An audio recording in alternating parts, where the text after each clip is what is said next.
आता डाळिंब प्लॉटमध्ये आहे. आता सध्याच्याला काय केलं तुम्हाला सांगायचं राहून घेतलं का तर सोलापूर लालचे आपण व्हिडिओ हे पोस्ट करत नाही का तर सगळ्याला एकच फवारणी आता कॉमन आता कसं आहे सगळी स्टेज जवळपास सारखी समतोल असते. त्यासाठी सगळे स्प्रे आता ह्याच्या पुढे स्प्रे असतील किंवा फूड मटेरियल असेल फूड मटेरियलचे व्हिडिओ राहिलेले आहेत ते पण पोस्ट करेल मी एका दिवशी काय देण्यात चालू आहे त्या हिशोबानं.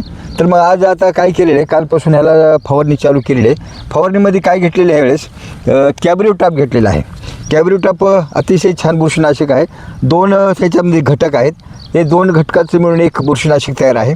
तर हे आपण घेतलेलं आहे 250 ग्रॅमनं प्रति लिटर 2.5 ग्रॅम म्हणजे 600 लिटरला दीड के जी घेतलेलं आहे. त्यासोबत आता कालपासून अमावस्या आहे कालच फवारणी चालू केलेली आहे. मग अळीसाठी म्हणून एक कराटे घेतलेलं आहे 1 ml प्रति लिटर म्हणजे 600 लिटरला 600 मिली घेतलेलं आहे. आणि तुम्हाला मागे म्हटलेलं आहे आपण स्टिकर जी वापरतो सध्याच्या सिलिकॉन बेस स्टिकर आहे.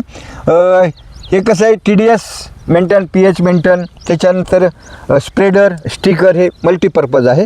त्यासाठी मग हे आपण अर्धा मिलीने घेत असतो. या तिन्हीच कॉम्बिनेशन करून फवारणीचं नियोजन केलेलं आहे. कालपासून फवारणी चालू आहे.